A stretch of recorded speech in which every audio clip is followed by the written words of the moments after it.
नमस्कार स्टूडेंट्स, मैं Gayatri Gehlot online classes में आपका हार्दिक स्वागत करती हूँ। BA BSc BEd first year paper second basic education and communication unit first. आज हम पढ़ेंगे कोठारी कमीशन आयोग यानी कुछ राष्ट्रीय शिक्षा आयोग के बारे में और कुछ राष्ट्रीय शिक्षा नीतियों के बारे में और NCF 2005 के बारे में। बच्चों, इससे पहले हमने शिक्षा के दर्शन यानी विभिन्न विद्वानों द्वारा दिए गए शिक्षा के दर्शन के बारे में हमने पढ़ा था।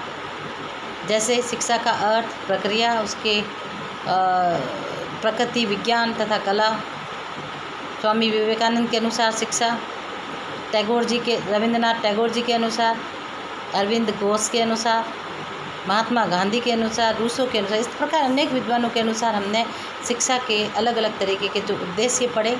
हमने शिक्षा के उद्देश्य, शिक्षा का अर्थ अलग अलग विद्वानों के हिसाब से अपने पढ़ा। अब हम पढ़ेंगे राष्ट्रीय शिक्षा आयोग कोठारी कमीशन यानी कोठारी कमीशन या राष्ट्रीय शिक्षा आयोग के बारे में। DS कोठारी यानी दौलत सिंह कोठारी, इनके द्वारा जो राष्ट्रीय शिक्षा आयोग में इन्होंने जो शिक्षा की प्रणाली को आधुनिक परिप्रेक्ष्य में बदलने का काम किया वो है DS कोठारी। यानी इस आयोग को राष्ट्रीय शिक्षा आयोग कहें चाहे कोठारी कमीशन आयोग कहें, एक ही नाम है। 1964 से 1966 शिक्षा आयोग का भारतीय शिक्षा आयोग में एक अभूतपूर्व स्थान है। राष्ट्रीय शिक्षा आयोग ने इस देश की जो वर्तमान शिक्षा प्रणाली है उसको आधुनिक परिप्रेक्ष्य में बदलने का काम किया।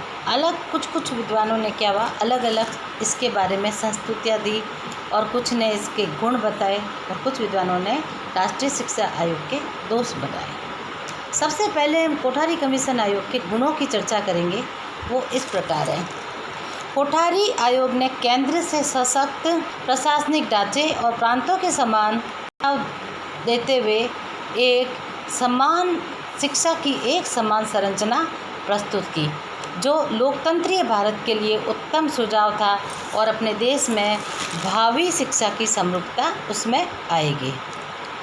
राष्ट्रीय शिक्षा आयोग ने क्रमिक व समयबद्ध शैक्षिक नियोजन के आधार पर वर्तमान और भविष्य की मांगों के आधार पर राष्ट्रीय लक्ष्यों के उपलब्ध संसाधनों पर 20 वर्ष के अंदर 6 से 14 वर्ष की आयु के बच्चों के लिए अनिवार्य तथा निःशुल्क शिक्षा पूर्ण करने पर उसे योग्य तथा सक्षम बच्चों हेतु उच्च शिक्षा को व्यवस्था करने का सुझाव दिया। कोठारी कमीशन के इस राष्ट्रीय आयोग ने समय की मांग को देखते हुए शिक्षा के अभिनव उद्देश्यों का निर्धारण किया तथा इस शिक्षा को उत्पादन तथा रोजगार युक्त बनाने का प्रयास किया, जिससे इस शिक्षा नीति में व्यवसायीकरण पर जोर दिया गया। कोठारी कमीशन आयोग ने एक क्षेत्र के अनुसार व्यावसायिक तथा तकनीकी शिक्षा की व्यवस्था करने, पाठ्यक्रम को अद्यतन करने तथा सैद्धांतिक ज्ञान को अपनी प्रायोगिक परीक्षा पर जोर दिया। आयोग ने शिक्षकों की स्थिति में सुधार करके उसके वेतनमान, पदोन्नति, कार्य, सेवा, दशाओं आदि के विषय में महत्वपूर्ण संस्तुतियाँ प्रस्तुत करके शिक्षकों के सामाजिक और आर्थिक स्थिति में सुधार लाने का प्रयास किया। कोठारी कमीशन आयोग ने शिक्षक के शिक्षा संबंधी उपयोगी सुझाव और संस्तुतियाँ प्रस्तुत करके शिक्षा में सुधार लाने का प्रयास तो किया, लेकिन देश के जो आधुनिकीकरण हेतु विज्ञान की आवश्यकता और उच्च शिक्षा के वैज्ञानिक अनुसंधान पर अधिक व्यय करने का भी सुझाव दिया। इन्हीं सुझावों को अनुपालना हमारे देश के औद्योगिक क्षेत्र के उन्नति करने के साथ ही आंतरिक विज्ञान में आगे बढ़ रहा है। कोठारी कमीशन आयोग ने विद्यालयों, महाविद्यालयों, विश्वविद्यालयों के नामांकन हेतु राष्ट्रीय नामांकन नीति बनाने पर सुझाव दिया। इसके लिए आयोग के विभिन्न प्रकार को छात्रवृत्तियों को दिए जाने की सिफारिश की। आयोग ने विकलांग बच्चों की शिक्षा, पिछड़े वर्ग के लोगों की शिक्षा तथा जनजातीय लोगों के वर्ग की शिक्षा के लिए विशेष सुझाव दिए ताकि वो समान स्तर से समान रूप से आगे बढ़ सके। आयोग ने स्कूल स्तर पर भाषाओं के अध्ययन हेतु संशोधित त्रिभाषा सूत्र प्रस्तुत किया, जिसमें भाषा की समस्या का समुचित रूप से क्या किया गया, निदान किया जा सके। अब इस कोठारी शिक्षा आयोग यानी इस राष्ट्रीय शिक्षा आयोग के इस गुणों को देखते हुए भी कुछ लोगों ने इसकी लिमिटेशंस बताई, सीमाएं बताई यानी अवगुण बताए। सबसे पहले इस आयोग ने प्राथमिक तथा माध्यमिक स्तर पर शिक्षा के संगठनात्मक रूप को निर्धारित करते हुए कक्षा 11 तथा 12 के संबंध में अस्पष्ट सुझाव दिए और यह स्पष्ट ही नहीं हो सका कि देश में पहले से प्रचलित कक्षा 12 को माध्यमिक शिक्षा में लिया जाना है अथवा उससे विद्यालयी शिक्षा का ही अंग मांगना है। इस तरीके से सबसे पहले इस राष्ट्रीय सुझाव का इन्होंने राष्ट्रीय शिक्षा नीति का सबसे पहला दोष ये बताया। सेकेंड नंबर, इस आयोग द्वारा प्रस्तुत शिक्षा संरचना उलझी हुई तथा अस्पष्ट है। यही कारण है कि अगली जो राष्ट्रीय शिक्षा नीति 1986 में 10th + 2 + 3 की समान संरचना घोषित की गई। इस आयोग के द्वारा प्रस्तावित माध्यमिक तथा प्राथमिक शिक्षा के सुझाव भ्रामक प्रतीत होते हैं, क्योंकि कहीं माध्यमिक शिक्षा में व्यावसायिकीकरण की बात की गई है तो कहीं विशिष्टीकरण की बात उच्चतर तथा माध्यमिक स्तर पर की गई। आयोग द्वारा प्रस्तावित शिक्षकों के वेतनमान तथा उनके कार्य, सेवाओं तथा दशाओं की संस्तुतियाँ शिक्षक के लिए अधिक रूप से उपयोगी सिद्ध नहीं हुई। इस आयोग ने सामान्य शिक्षा तथा उच्च शिक्षा के आयोग को एक ओर तो राष्ट्रीय नामांकन नीति निर्धारित की, बल्कि दूसरी ओर चयनात्मक विशेष प्रणाली की सिफारिश करके सभी छात्रों हेतु उच्च शिक्षा के दरवाजे बंद करने का भी प्रावधान कर दिया।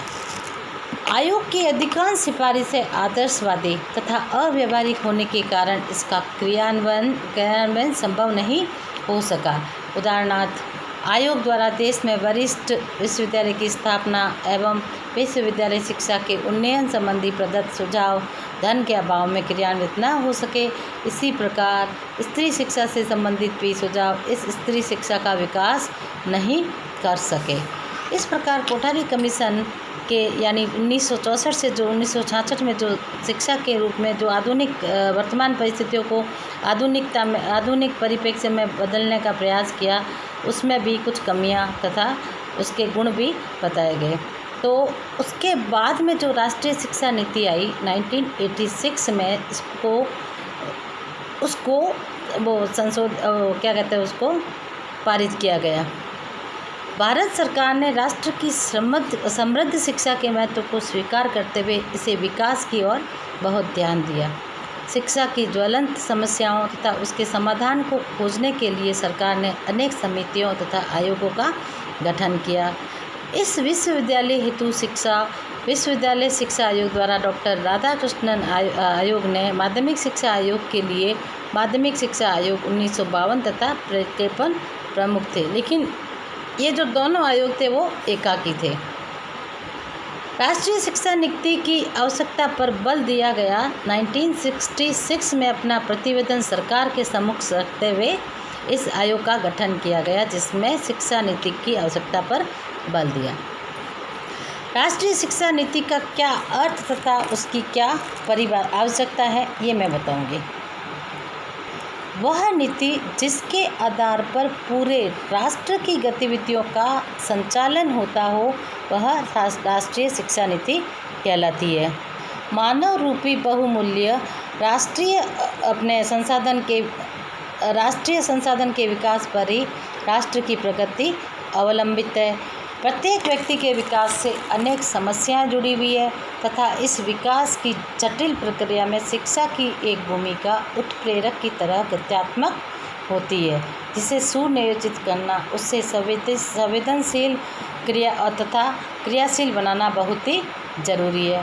जीवन की लगातार जटिलतर होती जा रही तनावपूर्ण परिस्थितियों को देखते हुए व्यक्ति को नए वातावरण से लाभान्वित करने का प्रयास मानव विकास संसाधन की नई रूपरेखा बनाना आवश्यक हुई और इन चुनौतियों का सामना करने के लिए राष्ट्रीय उद्देश्य तथा आदर्शों को ध्यान में रखते हुए राष्ट्र अपने विभिन्न विकासों के क्षेत्र में कई नीतियों का निर्धारण करता है। शिक्षा राष्ट्रीय उद्देश्यों को प्राप्त करने का एक महत्वपूर्ण साधन होता है। इस कारण हमें शिक्षा के निश्चित नीतियों को निर्धारण करने की आवश्यकता होती है। अब है राष्ट्रीय शिक्षा नीति 1986। शिक्षा एक सतत प्रक्रिया होने के कारण वह निरंतर विकसित रही है। राष्ट्रीय शिक्षा नीति 1986 का जो दस्तावेज है उसे 12 भागों में विभाजित किया गया। नंबर 1, शिक्षा का सार एवं भूमिका। इस भाग में यह स्वीकार किया गया कि शिक्षा सभी के लिए जरूरी है। वास्तव में यह बहुमुखी विकास पर आधारित है। शिक्षा के अर्थव्यवस्था के विभिन्न स्तर के लिए मानव विकसित होता है, अतः यह आधार है जिसके ऊपर देश के शोध की विकास और उसके विभिन्न स्तरों के लिए मानव शक्ति विकसित होती है। दूसरा राष्ट्रीय शिक्षा नीति का भाग जो है दस्तावेज का, वह है राष्ट्रीय शिक्षा प्रणाली। शिक्षा की राष्ट्रीय प्रणाली का आशय किसी निश्चित स्तर तक एक जाति, पंथ, स्थान तथा लिंग के बिना भेदभाव के बिना सभी व्यक्तियों को एक समान तथा गुणवत्ता वाली शिक्षा देना। अतः इस भाग में सभी के लिए शिक्षा को सुलभ बनाने तथा वर्तमान और भविष्य में बच्चों का, नागरिकों का विकास करना, एक जैसे नागरिकों का निर्माण करना।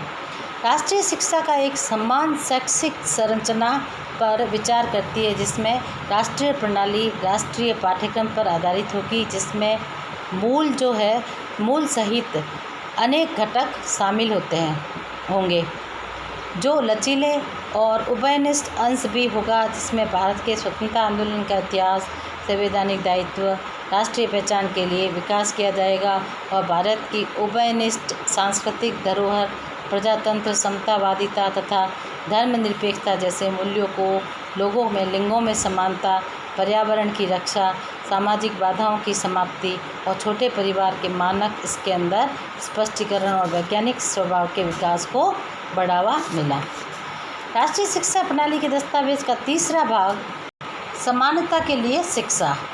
इस भाग में सामाजिक विषमताओं को दूर करते हुए विभिन्न जाति के, धर्म तथा लिंग के लोगों को अलग अलग न मानते हुए, उसके भेदभाव को न स्वीकार करते हुए सभी जाति के वर्गों के लिए एक समान शिक्षा निर्धारित की गई।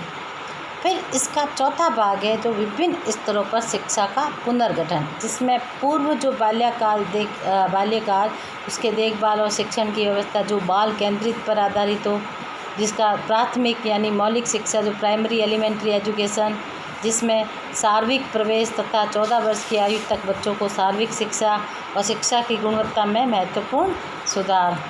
इस आयोग का चौथा जो है उसमें है माध्यमिक शिक्षा। इस राष्ट्रीय शिक्षा विधि में माध्यमिक शिक्षा अपनी विशिष्ट भूमिका में दिखाई देगी, जिसमें माध्यमिक शिक्षा के विद्यार्थियों को विज्ञान, मानविकी तथा सामाजिक विज्ञानों की अनेक भूमिकाओं की जानकारी देना शुरू कर देते हैं। और इस दस्तावेज का पांचवा भाग जो है वह है उच्च शिक्षा। इस भाग में उच्च शिक्षा में एक बड़ी संख्या में स्वायत्तता प्राप्त जो कॉलेज है उनका विकास किया जाएगा। विश्वविद्यालयों के द्वारा कुछ चुने हुए विभागों को स्वायत्तता दी जाएगी। शिक्षण विधियों को बदलने के प्रयास किए जाएंगे। शिक्षकों के कार्यों का मूल्यांकन की दृष्टि से मूल्यांकन भी व्यवस्थित ढंग से किया जाना चाहिए और विश्वविद्यालयों में अनुसंधान कार्यों की व्यवस्था की जाएगी, जिसमें अनुसंधान की उच्च गुणवत्ता को सुस्पष्ट बनाने के लिए सहायता प्रदान की जाएगी। और इसका छठा जो दस्तावेज है वह है तकनीकी तथा प्रबंध शिक्षा। तकनीकी तथा प्रबंध शिक्षा की धाराएं अलग अलग होने पर भी इसे पारस्परिक संबंधों को देखते हुए सदी के अंत तक प्रस्तावित कल्पना के अनुसार उसका पुनर्गठन तथा निर्माण करना आवश्यक है। मानवीय शक्ति और सूचना को विकसित करने का क्रम हाल ही में स्थापित जो technical man power of information system है उसको अधिक विकसित करना। और शिक्षा का जो सातवां दस्तावेज है वह है शैक्षिक विषय वस्तु और प्रक्रिया को नया स्वरूप देना। आठवां है अपने उसका शिक्षा की व्यवस्था को कारगर बनाना। नौवां शिक्षक तथा शिक्षक शिक्षा, जिसमें समाज के शिक्षकों को स्थान सर्वोपरि होने के साथ शिक्षा की व्यवस्था सफलता तथा शिक्षा के बौद्धिक, शैक्षिक तथा उनके मानवीय गुणों पर आधारित होना चाहिए। और फिर है अपने 10वां उसका जो दस्तावेज वह है शिक्षा का प्रबंध, 11वां संसाधन और उसकी समीक्षा, और 12वां जो है नई शिक्षा नीति यानी 86 नई राष्ट्रीय शिक्षा नीति 86 की कार्य योजना। राष्ट्रीय शिक्षा नीति का जो प्रकाशन है संसद द्वारा पारित होने के बाद मई 1986 में किया गया। इसके लगभग 6 महीने बाद नवंबर 1986 में इस शिक्षा योजना को लागू करने के कार्य योजना यानी प्लान ऑफ एक्शन के दस्तावेज का प्रकाशन किया। इस शिक्षा नीति को लागू करने के मानव संसाधन मंत्रालय ने 23 कार्यदलों का गठन किया गया, जिसमें ख्याति प्राप्त शिक्षाविद, विषय विशेषज्ञ, वरिष्ठ सरकारी अधिकारी भी शामिल थे। इन्होंने शिक्षा नीति के प्रमुख प्रावधानों को क्रियान्वित करने की विधि पर विचार करके अपनी संस्तुति जुलाई 1986 में प्रस्तुत की और इन सुझावों पर 21 जुलाई 1986 को राज्य तथा केंद्र के समक्ष शैक्षिक एवं प्रशासनिक अधिकारों की बैठक में विचार करके एक कार्य योजना POA तैयार किया गया, जिसमें केंद्रीय शिक्षा सलाहकार परिषद द्वारा पुनः विचार करके अपनी स्वीकृति दे दी। तो स्टूडेंट्स, यह थी अपनी राष्ट्रीय शिक्षा नीति। अब हम आएंगे नेक्स्ट, अपना लास्ट पॉइंट है NCF 2005। NCF 2005 यानी NCF का फुल फॉर्म है बच्चों नेशनल कैरिकुलम फ्रेमवर्क, यानी राष्ट्रीय पाठ्यक्रम रूपरेखा जो 2005 में दी गई। राष्ट्रीय पाठ्यक्रम रूपरेखा 2005 विद्यालय शिक्षा पर नवीनतम राष्ट्रीय दस्तावेज है। इसमें पूर्व में राष्ट्रीय पाठ्यचर्या रूपरेखा बनी हुई है। 1976 में शिक्षा को समवर्ती सूची में रखा गया। तभी से संपूर्ण राष्ट्र में संचालित विद्यालयों में मूलभूत बातों को शिक्षा की समानता से लागू करने का चिंतन तीव्र गति से हुआ। राष्ट्रीय शिक्षा नीति 1986 ने पूरे देश के स्कूल पाठ्यक्रम के समान तत्वों की सिफारिश की और राष्ट्रीय स्तर पर सर्वप्रथम राष्ट्रीय पाठ्यचर्या की रूपरेखा 1988 में तैयार करी गई।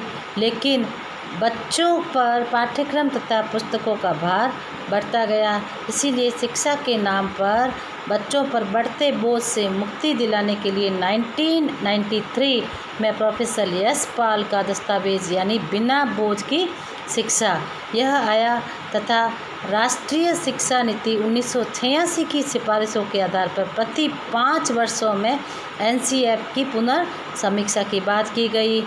फलतः NCF 2000 में पुनः समीक्षा की गई और वर्तमान में राष्ट्रीय सरकार ने अपनी पुरानी पाठ्यचर्या यानी 2000 की पुनः समीक्षा कर नई पाठ्यचर्या का निर्माण करते हुए यह निर्णय लिया कि प्रोफेसर यशपाल की अध्यक्षता में राष्ट्रीय संचालन समिति का गठन किया गया, जिसके द्वारा शिक्षाविद तथा संबंधित विषयों के 21 फोकस समूह की सहायता से राष्ट्रीय पाठ्यचर्या रूपरेखा 2005 तैयार किया गया, जिसके निम्न बिंदु हैं। नंबर 1 शिक्षा का लक्ष्य, नंबर 2 पाठ्यचर्या में बदलाव, नंबर 3 भारतीय भाषाओं का शिक्षण, नंबर 4 अंग्रेजी शिक्षण, फिर गणित शिक्षण, विज्ञान शिक्षण, सामाजिक विज्ञान शिक्षण, आवास और सीखना, कला, संगीत, नृत्य तथा रंगमंच, हस्तशिल्पों की धरोहर, कार्य और शिक्षा, और फिर 12वां पॉइंट है प्रारंभिक बाल्यावस्था का विकास। फिर नेक्स्ट अनुसूचित जाति तथा जनजाति के बच्चों की समस्याएं, नेक्स्ट शिक्षा में जो जेंडर के मुद्दे हैं वो, और फिर नेक्स्ट है शैक्षिक प्रौद्योगिकी, स्वास्थ्य तथा शिक्षा, शारीरिक शिक्षा और विशेष आवश्यकता वाले बच्चों की शिक्षा। फिर है 18वां पॉइंट अपना शांति के लिए शिक्षा, और 19वां बिंदु था वह है पाठ्यचर्या, पाठ्यक्रम और पाठ्य पुस्तकें, और 20वां जो था सेकंड लास्ट वह है पाठ्यचर्या नवीनीकरण के लिए अध्यापक शिक्षा, और सबसे जो लास्ट 21वां बिंदु है उन्होंने लिया था परीक्षा का सुधार। यानी इस पाठ्यक्रम में एक ऐसी संरचना है जिसके कारण ज्ञान के भंडार में वृद्धि होती है, यह विकासशील अवस्था में रहती है और समाज में होने वाले परिवर्तनों के प्रभाव पर प्रत्यक्ष रूप से पाठ्यक्रम में दिखाई देती है। राष्ट्रीय पाठ्यचर्या रूपरेखा यानी एनसीएफ के जो उद्देश्य थे वह थे राष्ट्रीय एकता का विकास करना, राष्ट्र का विकास करना, भारत के मानवीय मूल्यों का विकास करना। भारतीय दर्शन में शिक्षा मानवता तथा नैतिकता को महत्वपूर्ण स्थान प्रदान करती है, इसीलिए मानवीय मूल्यों का विकास छात्र में होना बहुत ही जरूरी तथा आवश्यक है। फिर है नेक्स्ट अपना उसका उद्देश्य छात्र में अध्ययन के प्रति रुचि का विकास करना, भाषाई समस्या का समाधान करना और स्तरानुकूल शिक्षण विद्या और छात्रों का सर्वांगीण विकास करना, शिक्षकों में आत्मविश्वास का विकास करना, सामाजिक एकता का विकास, सामाजिक एकता के साथ में शिक्षकों के शिक्षण साधनों में समन्वय स्थापित करना। ये एनसीएफ 2005 के उद्देश्य थे जो राष्ट्रीय परिचर्या रूपरेखा में रखे गए। तो स्टूडेंट्स, आज हमने पढ़ा कुछ राष्ट्रीय शिक्षा नीतियाँ जिसमें राष्ट्रीय शिक्षा आयोग कोठारी कमीशन आयोग जो दौलत सिंह कोठारी के नाम से जाना जाता है। फिर बाद में हमने पढ़ा राष्ट्रीय शिक्षा नीति 1986 यानी राष्ट्रीय अपने क्या कहते हैं 1986 की राष्ट्रीय शिक्षा नीति जो संपूर्ण राष्ट्र के लिए एक समान शिक्षा। और फिर बाद में हमने पढ़ा 2005 एनसीएफ यानी नेशनल अपने वो क्या कहते हैं कैरिकुलम फ्रेम, जिसको राष्ट्रीय अपने पाठ्यचर्या रूपरेखा कहा जाता है। तो बच्चों, हम अपने नेक्स्ट वीडियो में मिलेंगे नया टॉपिक लेकर। तब तक आप इस वीडियो को देखें, लाइक करें और इस वीडियो को सब्सक्राइब करें और पास में जो घंटी का बटन है उसको आप दबाएं ताकि आने वाले वीडियो की नोटिफिकेशन आपको वापस मिल सके, जिससे आपको जानकारी नए वीडियो की घर बैठे प्राप्त हो सके। तब तक आप इस वीडियो का आनंद लें। नमस्कार, धन्यवाद।